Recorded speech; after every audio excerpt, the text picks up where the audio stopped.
Happy full moon total lunar eclipse in Pisces. I'm sitting here in the dunes at the Nehalem Bay State Park on the Oregon coast, and I just wanted to talk about the theme of total eclipse of the heart. That song came through this morning, I guess in response to the energies that I'm working with, and perhaps you are too. And I really wanted to talk about how you can eclipse your own heart, how you can deny what your heart wants, your heart's energy, your heart's truth, and how I feel that this particular astrological moment in time, there's a lot more going on too. I'm not an expert, just a hobbyist, an avid hobbyist, but it's about letting go deeply of patterns that aren't serving you, that are holding you back, themes that are common for the full moon, but this one feels bigger in a way that it's patterns that you've had with you for a long period of time, like maybe most of your life, or a big portion of your life, and patterns that inform how you move through the world, how you show yourself in the world. And for me, there's a tie between the heart being open, the self-awareness of the open heart, and then your voice, right? Speaking, showing, sharing who you are, and without ego informing the process, the importance of being fully expressed. For those of you who know me, I've had massive throat chakra challenges. I've had 4 throat surgeries. I was going to say 3 because it was supposed to be 3, but the one I went in for on August 5th turned into 2 separate surgeries.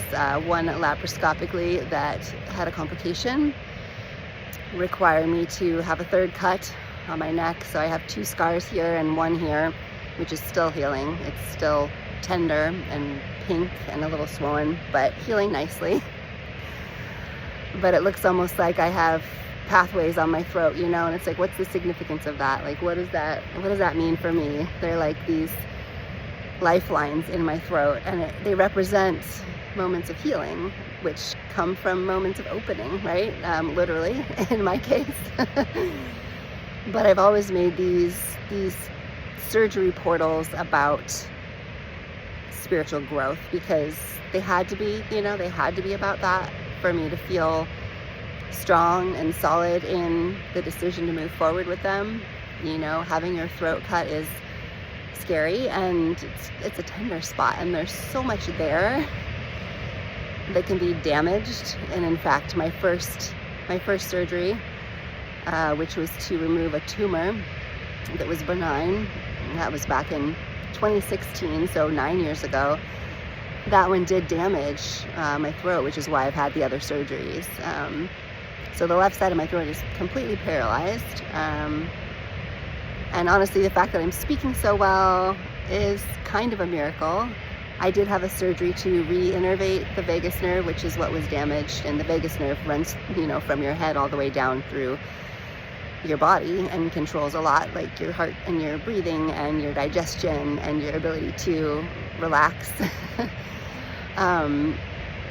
It's pretty important. So having the damage to that, has layers of meaning for me in my life personally, and has brought a consistent place of awareness and focus through which I can get better at being attuned to myself and my body and my needs emotionally. That's a big one. And of course spiritually too. But that attunement forced on me through physical change. Maybe you've experienced something like this too. And it's so easy to be angry or frustrated in these moments of noticing when your body doesn't work how you feel that it should. It's frustrating to have to slow down and take extra time and care and pay extra attention to something that should be so natural, right? For me, that's swallowing. The voice came back online with the reinnervation, which added basically enough tone to the one side that my vocal folds can meet. And in fact, I'm a freak of nature, apparently. I defy science in that your vocal folds, you have two of them, right? And they meet in the middle and vibrate to make sound. And they're not supposed to cross the median line. That's supposed to be scientifically impossible. But of course, in my motivation to speak and be heard in the world, my right side overcompensates and actually does cross the median line, which adds a better voice quality considering that half is paralyzed. So that right there it's cool, and I like to tap back into that energy because it reminds me of how powerful I am, how powerful my body is, and maybe you need to hear that this is possible. Maybe you need to hear that your body can do things you think maybe that it can't, or that people tell you, doctors, experts tell you that it can't. You know, you have the ability to heal, and you have the ability to persevere and to be known, be seen, be heard in the world in ways that a lot of times you're told you can't. And I guess that's what's coming through is, you know, having these places of awareness perhaps forced upon you. You know, maybe you can relate. Tell me if you can. Have you ever had a circumstance done to you or happened to you, your body, that brings that heightened awareness that can feel frustrating in the moment, but ultimately, you know, if you choose to work with it, to grow, to heal, to become, it ultimately adds this constant ability to be more aware, which is mindfulness, right? It's mindfulness of the self. And that can only serve to be a positive force in your life if you choose to look at it that way and focus your energy into the transformative process that can come about from this focus and attention to the self. And it's learning to look at the self in the broken form, in the disability form, or the differently abled form, and say, how is this positive in my life? How is this a force for spiritual growth? How is this a catalyst for me to continue to focus on myself in a way that maybe I wouldn't want to normally? How is this an opportunity, right? So it's this lunar eclipse, and it's in Pisces, which is, you know, the end of the zodiac. It's all about spirituality and connection to all the realms and diving deep and expanding infinitely, right? And it's about letting go. It's about endings, right? It's the lessons of all the zodiac combined, and how you're ending patterns in your life that are not serving you. And back to the total eclipse of the heart, the song that came in for me, the catalyst for this message.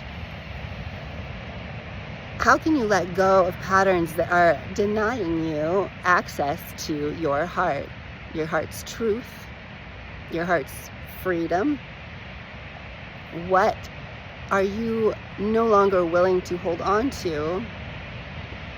What are you ready to let go of intentionally today that allow you to stop eclipsing your own heart, right? Eclipsing means to overshadow, overpower, to go dark on, to deny. How have you denied your heart's truth?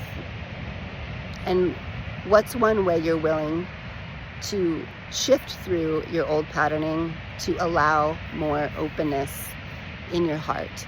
Because that's what life is really about, being open in the heart. And I've had many a heart awakening, okay? You might have a big monumental heart chakra opening or awakening. It could be catalyzed by a partner, by love. It could be catalyzed just by your own personal focus and spiritual growth and attention to that, and intention to do that, right? Which is what I'm trying to get at for today. And this could be intertwined with partnership, or many partnerships, as it were, you know? There are these people that come into your life, and there's these soul catalysts, and they might seem familiar, they might seem foreign, but exciting. And, you know, they're all placed there to help with this heart awakening, right? So it's easy for us to tap into the heart energy when we're focused on somebody else with our heart's intention and our heart's energy.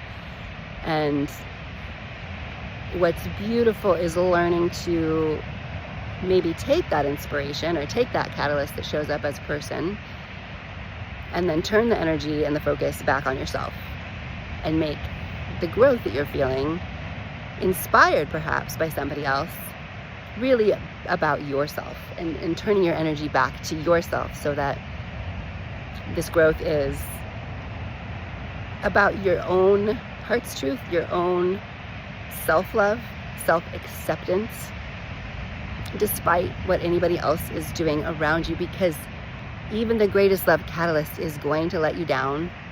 There's going to be moments of pause or disappointment or confusion, and that's okay. That's part of life, and learning and loving. And love is it. Love is the frequency that we should all live by. And the hard thing is when love doesn't look how it should to society. It's hard when these love potions is coming up. Kind of funny. These love potions in the forms of other humans show up, and they're meaningful. They're meant to be, yet they don't fit the box of society. It's learning to recognize that and be okay with that, right? That's something I've had to really work on throughout my life, but have really sort of become disciplined about paying attention to the fact that most of the time, the most meaningful connections don't look how they quote unquote should. And there's a discrepancy between showing up in your life in a way that looks right or good or honorable, and there's the reality of a powerful connection through the heart space with a soul aligned person that is real. It's the truth. And trying to understand how to hold all of these energies of being right, being good, doing the right thing, and also honoring the truth of these super powerful connections. It's crazy making if you only look at it that way, as if they are a dichotomy, or as if they aren't allowed to both exist. Because that's what we're told, you know, we're taught that things have to be a certain way, and that's how it should look, and that's how you should behave, and if you don't behave or look this way, then you're not a good person. And that's bullshit. I'm sorry, it is. I've lived enough life and had enough of these experiences. This is a lifetime for me where I've had a number of these experiences. And I can say, excuse me, here in my mouth, it's not too windy today, which is great, but there's a little breeze. I can say that it's both, right? It's both. Both are real, both are true. And in denying the truth of the powerful spiritual connections that you will come across in your life that are meant to open you and grow you and teach you and ultimately turn you back toward yourself, right? That's what it's really all about. Those are important. They shouldn't be shoved down or ignored. And by shoving those down because you're trying to behave or look or be a certain way according to how society tells you you should be or look or feel or behave, right? You are eclipsing your heart, because the truth, right? The truth you know in your heart, right? You know the truth in your heart. You do. And you can have these moments of feeling confused or frustrated or just like, damn it, what do I do?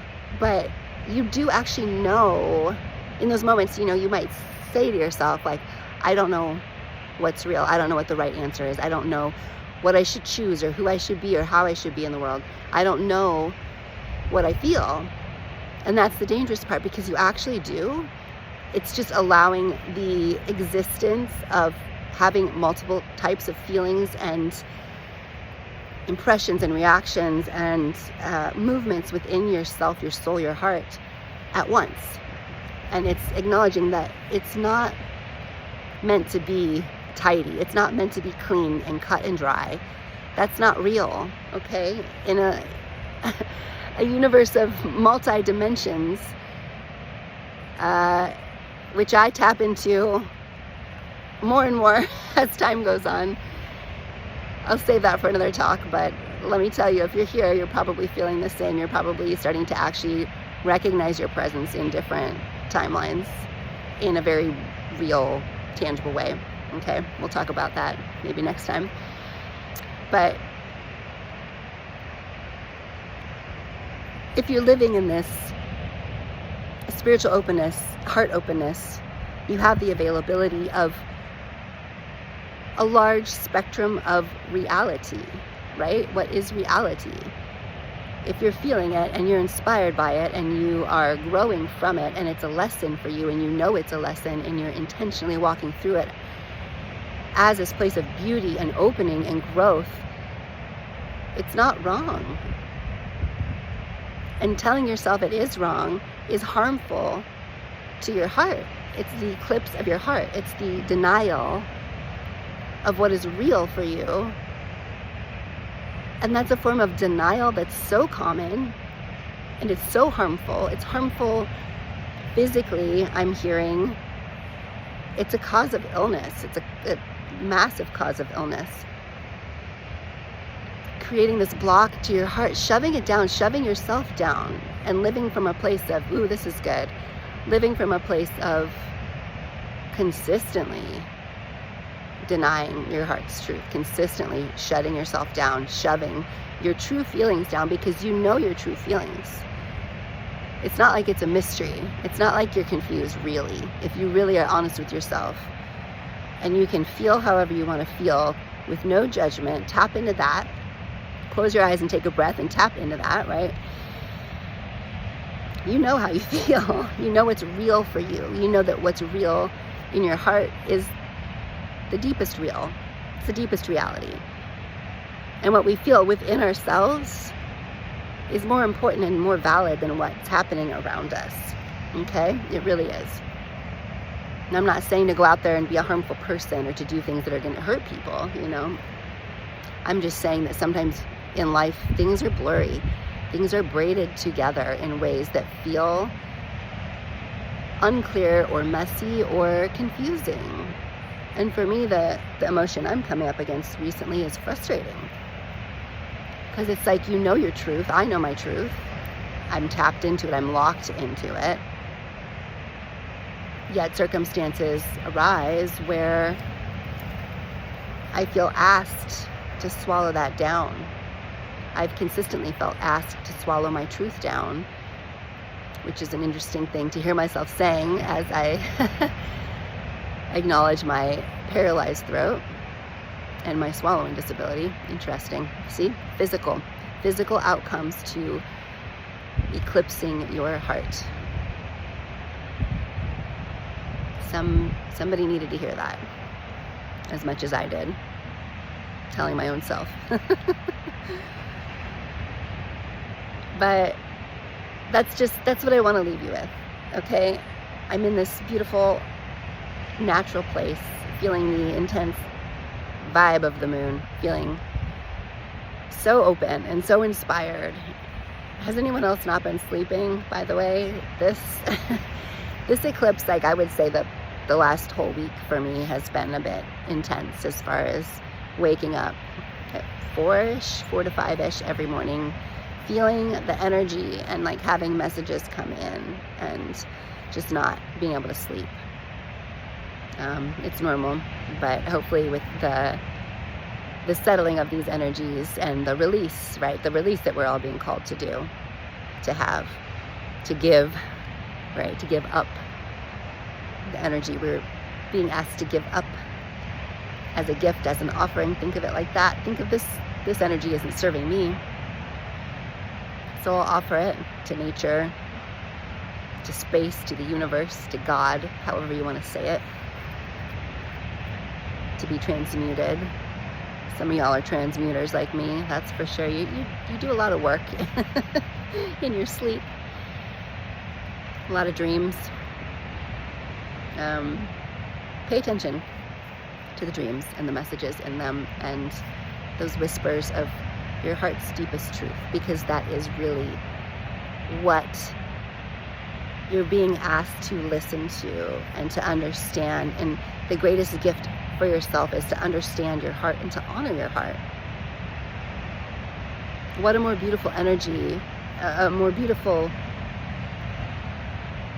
vessel of love for yourself and then for the world, because when you take care of your own heart and your truth, you are a healthier person. Your energy around you is healthier, and you are giving that love and that light from yourself, from honoring yourself and your truth, to those around you. And that's helping to transmute other negative energies. And it's helping to inspire the energies of people's hearts to come forward, just like you have allowed in yourself. Okay, so don't underestimate the power of doing this work. It's hard.